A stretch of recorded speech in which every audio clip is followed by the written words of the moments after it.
What's up guys, I'm DK Wrestler, and in today's video, we're going to be ranking every WonderCon exclusive from Funko. And I thought that this would be a perfect video to do today since this upcoming Friday will be the release of the 2023 WonderCon exclusive. So we're going to look at every single year from the 4 years that Funko has done exclusives for WonderCon, so let's check it out. Alrighty, so here are every single WonderCon exclusive that Funko has done, which the categories from worst to best are clearance, could have been better, not bad, really good, and the top tier being amazing. And I thought I would put it in the order of non-pops to pops for each year. So the first item from 2020's WonderCon that we're going to be looking at is the Virtual Con t-shirt, and I don't think it's too bad. Then we got ourselves the Funko apron, which I thought was a pretty unique idea, and I still think that it is not bad of an exclusive. And I should mention that these will be in no specific order. Next up, we have ourselves the Fruit Brute and Yummy Mummy sodas, which they're both in the same photo because they're both going to be going in the same category. That category being really good. Not only do I enjoy both of the commons, but I enjoy the chases even more. And of course, that's what you want to look for in a Funko soda figure. That Yummy Mummy is amazing with the colorway, and that pink colorway of Fruit Brute to kind of spoof off Frankenberry is really awesome. Then we got ourselves the Speed Racer Funko soda with the unmasked chase, and I'm gonna put this under not bad. Then we got singular Funko sodas. First off, Faker, I believe it is, from Masters of the Universe. And I'm going to put this under not bad. I really like the colorway here. Then we got ourselves what I believe is the Disco Skeletor. And I'm going to put this as the first item under amazing. There's always something about the Disco Skeletor look that I always enjoyed. And I really wanted to get the Skeletor Funko soda when you're able to get it at retail price or even a little bit higher than that on the secondary market. But this soda has risen up a lot in price, actually somewhere in the 3 digits. So it has retained a lot of value, and I don't blame it because the colorway here looks awesome. Then we got ourselves Knives Chow from Scott Pilgrim vs. the World, and I'm going to put this under could have been better, and that's mainly because I do believe that this should have been a soda that does have a chase, and if I were to choose the chase, I think they should have done like what they did with the New York Comic Con pop and did the like, I can't remember exactly what it was, like the X eyes, like, you know, the specific scene if you've seen Scott Pilgrim vs. the World that I'm talking about, that they have done a pop of Knives Chow of also. And then we got ourselves the Ramona Flowers Funko soda figure, and I'm going to put this under not bad. Of course, this one doesn't have a chase because her 2 other hairstyles of green and pink were actually for the con previous of Emerald City Comic Con 2020, where they did, I believe, the pink as the common and the green as the chase, or vice versa. So there wasn't really any other hairstyle realistically that they could have done. That way, they could have made this one the common and then the other one the chase. Then we're going to the Funko Pops of WonderCon 2020, starting off with the Miguel with guitar.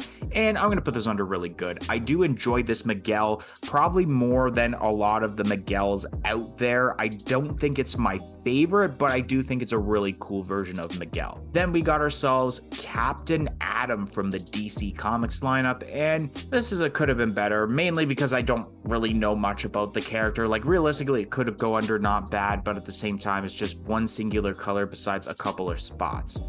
Then we got ourselves the flocked Pokemon Pops of Eevee and Pichu, and I'm going to put this under really good. I think it definitely makes sense to have the Pokemon Pops flocked, and unlike the other specifications they've done, flocking does make sense, and it looks really nice since I have seen both of these Pops in person. Then we got ourselves the Cheshire Cat in the Mad Tea Party Pop Deluxe that I believe was like 2,000 or 3,000 pieces, and I'm going to put this under really good. I really like the design. Next up, we have ourselves the Future of Boba Fett, in which I actually think this is a really good pop. I know that's so weird to say about these like futurist slash eventually artist series pops, but there was something about this colorway that I enjoyed better than the previous con from this, which was Emerald City Comic Con, where it was the opposite colors of the main color being black and then like the logos on there being white. And I think it's because with the all black one, you can't really see the details from a distance, but you can see the two different shadings of red involved with this pop along with the black, and I think they did it very nicely. Then we got ourselves the Rainbow Trolls, one with pink hair, one with blue hair, and I put this under could have been better. I knew at this point they were doing a lot of troll stuff. I think it's mainly because the movie was coming out later that year, but I don't know, there's just something about the way that these were done that I felt like they could have done them better. I didn't mind there being trolls. Now we are moving on to WonderCon 2021 exclusives, and we're going to kick off with the singular can of Rocketeer, and I think this could have been better, and I think because I feel like this could have had either a different pose or it could have had a chase to go along with it instead of a singular can. Then we got ourselves the Slee Stack, which this will go under not bad. I don't mind, obviously, the more common one, because if you were to get the common, I think I'd be perfectly fine with that. But if you struck that gold version, that'd be insane, considering that I think still to this day that this is the most limited Funko Soda figure with a chase being limited at 1,500 pieces, therefore making the chase figure, I think it's either less than 3 or 200 pieces, which is absolutely insane. Then we got ourselves the Woodsy Owl Funko Soda, and I'm gonna put this under not bad. I mean, flock chase definitely makes sense. Then we got ourselves the Miguel Funko Soda, and I gotta put this under, you know what, amazing. And it's because I own this Funko Soda. Not only do I own this Funko Soda, but it is the chase version, and I think they did a pretty decent job of telling the difference between the common and the chase. You got skeleton version as the chase, but its hood is up also while the hood is down for the common. Then we got ourselves the Wacky Races Little Gruesome, I believe his name was, and I'm gonna put this under not bad. I mean, it's just somewhat of a different color switch. I believe maybe they made it a little bit more metallic for the jacket for the chase, but overall it's not too bad. Then we got ourselves the Black Widow Funko Soda, and I will also put this under not bad. It's not amazing, but it's not bad either, so it's definitely not bad. I like the different change of attires, and then I also like the hairstyle switch between the common and the chase. And then moving to the pops for 2021, we got ourselves Enchantress from Beauty and the Beast, and I think this is a pretty good pop. I do enjoy how like massive it is compared to normal 4-inch pops. And then we got ourselves the Yzma and Kronk Scientist pops, which I will also put this under really good. I mean, they did an excellent job with Yzma's facial expression with their hand positioning, and then Kronk just being himself with the vial also. I think if it would have went under amazing, I think it would have been better if it was actually a 2-pack instead of just a 2-pack bundle as it was done as. Then we got ourselves the Atom, and I'm gonna put this under not bad. Next up, we have ourselves the Diamond Collection Jolteon and Flareon from Pokemon, and these are gonna go under could have been better. I mean, I mentioned with the Eevee and the Pichu that the flock specification definitely makes sense, but when it comes to Diamond Collection, it just doesn't really make sense. I mean, the Vaporeon did look good for the previous con of Emerald City Comic Con, actually, with the blue color, but with the yellow and the orange, especially for Flareon, just didn't look entirely that good. I think with Pokemon like these, where they are electric type and fire type respectively, and how you can bring up, you know, a nice glow effect, I think glow in the dark would have been a much better specification for these pops rather than Diamond Collection. Then we got ourselves the Gold Stormtrooper, and I believe at this point they were calling it Artist Series, or it might have still been Futura, I don't exactly know. I think it could have been better. I mean, the first one they did, or I should say like the first WonderCon one they did, was pretty sweet, and with the colors that they have here, just didn't look entirely that good. Then we got ourselves Madam Mim from The Sword and the Stone, I believe it is, and I don't think this is too bad. I think it's got some pretty cool details. And then the Donald Duck from the Three Musketeers. This is also not bad of a pop. I really like the way they pulled this off. Now moving on to WonderCon 2022 exclusives, starting off with the Funko sodas, more specifically the Black Light Banana Split sodas, starting off with Bingo, which I'm gonna put under really good because I just like the Black Light colorway between both the common and the chase, but the chase definitely is better. I'm also gonna put Drooper in that category, mainly because this is actually the first and only way so far that you can actually get a Drooper Funko soda. They had already made the 3 other characters into regular soda form, but they never made Drooper into a regular soda form. They only made it into a Black Light form. Then we got ourselves Fleagle, which I don't think it's entirely too bad. Actually, I'm going to put it under could have been better. And then I'm going to put Snorky, I believe his name is, under not bad. I like the colorways between blue and green for Snorky, but there's something about the yellow and the pink colors that didn't really look all that good for Fleagle, in my opinion. Then we got ourselves Hades from, of course, Hercules, and I'll put this under really good. I mean, it definitely makes sense. The blue version is the common, the red version is the chase. They did that with the Funko Pop. I think what could have made it better and possibly under amazing is if they made it glow in the dark for either one of the figures, more specifically the chase, or for both figures. Then we got ourselves the Yzma Funko Soda, and I'm going to put this under not bad. And the reason, you know what? Actually, no, amazing. Or not amazing, really good.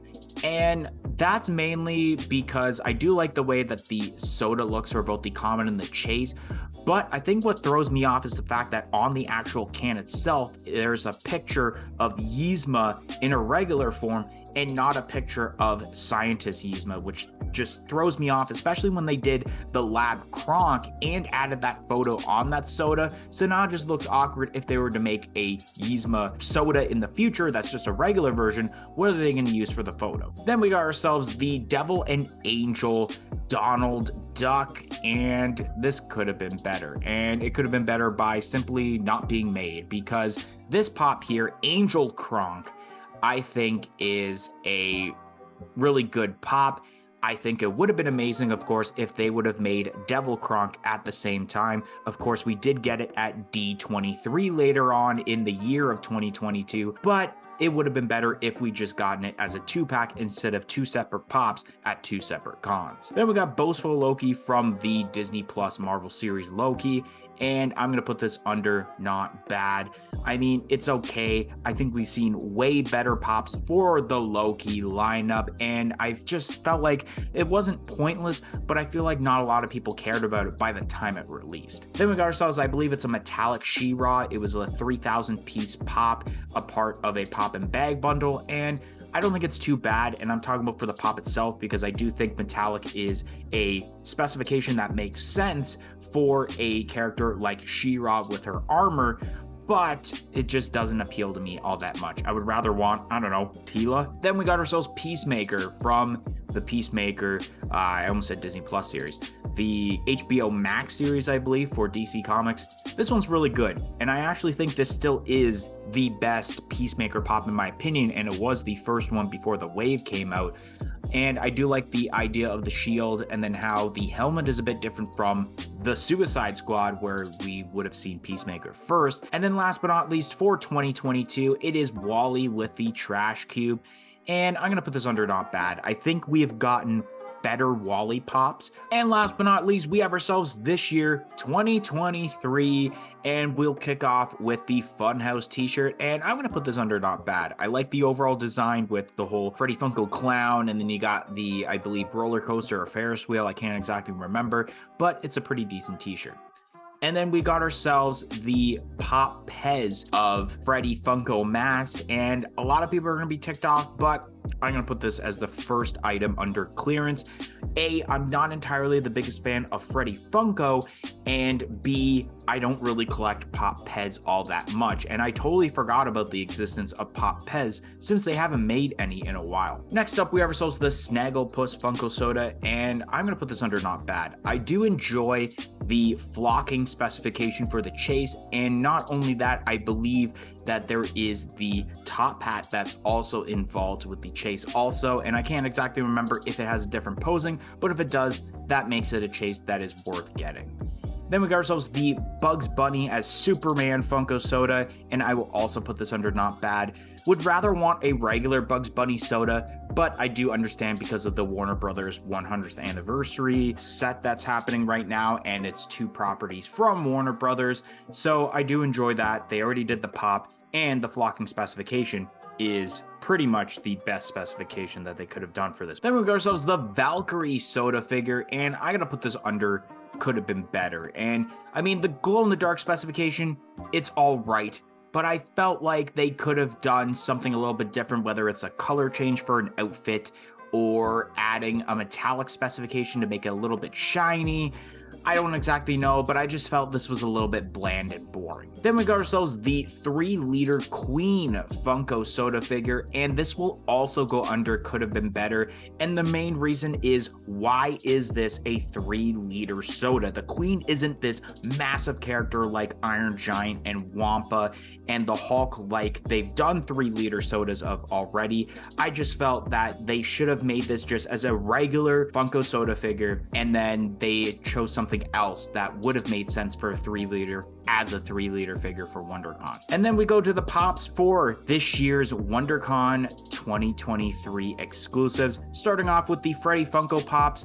The baseball Freddy could have been better, mainly because it's a little bit of a bland Freddy Funko, and I mean, I think we've seen a bunch of different baseball Freddy Funkos already. It's just a different color switch. And then the Clown Freddy Funko, I'm gonna put this under not bad. I mean, yes, people are complaining because it's the same body mold as the the Ghost Clown from Scooby-Doo, except it's a different color. But I like the way that they pulled this off though, and especially giving us that teaser for the video and then actually coming out with the pop that you've seen in that video. So that's pretty cool, and it makes sense that it is limited to 1,500 pieces. Then we got ourselves the Gelatinous Cube Pops, both the non-glow and glow, and I'm putting both of them actually under amazing. I think the overall detail of this pop is so amazing compared to some of the molds that we get nowadays for pops, especially because you now have a full-on body for this Gelatinous Cube, unlike the 2020 Emerald City Comic-Con version where it was green, and you have a choice of whether you want it non-glow or glow, but I think both of them will be amazing whether you take the black light to it or not. Then we got ourselves the Hedwig with letter, and this has got to go under clearance. I mean, don't get me wrong, Harry Potter pops are cool, but when you have a character like Hedwig that they've made so many of, and all you're doing is just taking a mold that we've seen a bunch of times, but adding a little piece of plastic, aka the letter in this case, to it, it just doesn't seem appealing to be a Comic-Con exclusive. Then we got ourselves the Cinderella with trays, and I'm gonna put this under not bad. We got To Wear It from Moon Knight, and this will go under amazing. I think this was a character that deserved to be made into pop form, and especially a great way of having a Comic-Con exclusive pop. We got Lotso, which, if you know me, huge fan of Toy Story, so you know exactly where this is going. This is going under amazing, and this will be, I think, the only pop that I'm possibly obtaining from WonderCon this year. Then we got ourselves Lord Kryler from Ant-Man and the Wasp: Quantumania, and this isn't too bad. I mean, it could have been better, but Bill Murray, you can't go wrong with him. Then we got ourselves Flick with Dandelion Seed from A Bug's Life, and this isn't too bad. I love the idea that they're bringing back A Bug's Life pops, but I felt like they could have done something a little bit better, especially a newer character to be made as a Comic-Con exclusive, but there's still a bunch more cons to go for Funko this year. Next up, we have ourselves the Skrull as Iron Man pop comic covers, and I'm gonna put this under not bad. Also, the Groot with Detonator, I'm gonna put under could have been better, and I mean, what's the point of seeing Volume 2 Guardians of the Galaxy pops when number 3 is coming out soon? Plus, we have already seen this pop except standing up. Now it's sitting down. Why was this even done? Then we got ourselves, I might as well mention both of the pops from One Piece, and I think they're really good pops. There's not really a bad anime pop that has been made, except one that we're actually going to be talking about in a sec, which I might as well just mention it now. This anime pop of Jujutsu Kaisen, stale. Well, not stale, but it's clearance. But the One Piece pops I should mention are great in detail. There isn't really a bad One Piece pop, at least as far as I remember, and these are some pretty detailed pops. And then with the Jujutsu Kaisen pop of Satoru Gojo, it's literally a repurposed pop, except I believe this time it is unmasked from what I last read. Plus, it just doesn't look like it could be a con exclusive anime pop. Then we got ourselves the two versions of Powerline from a Goofy movie, the regular one and the Diamond Collection version. That'll be a pop and bag bundle.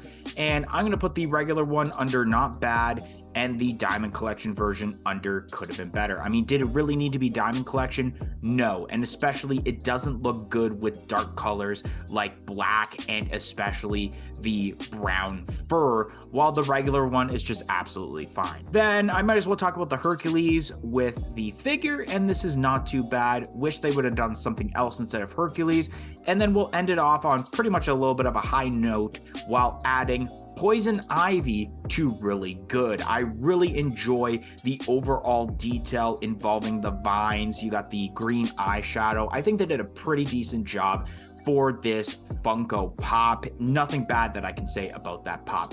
But anyways, that is the end of this tier maker list for all of the WonderCon exclusives from Funko. And if you enjoyed this, don't forget to like, comment, and subscribe, and I hope to see you guys in the next video. 1, 2, 3, I'm out of here.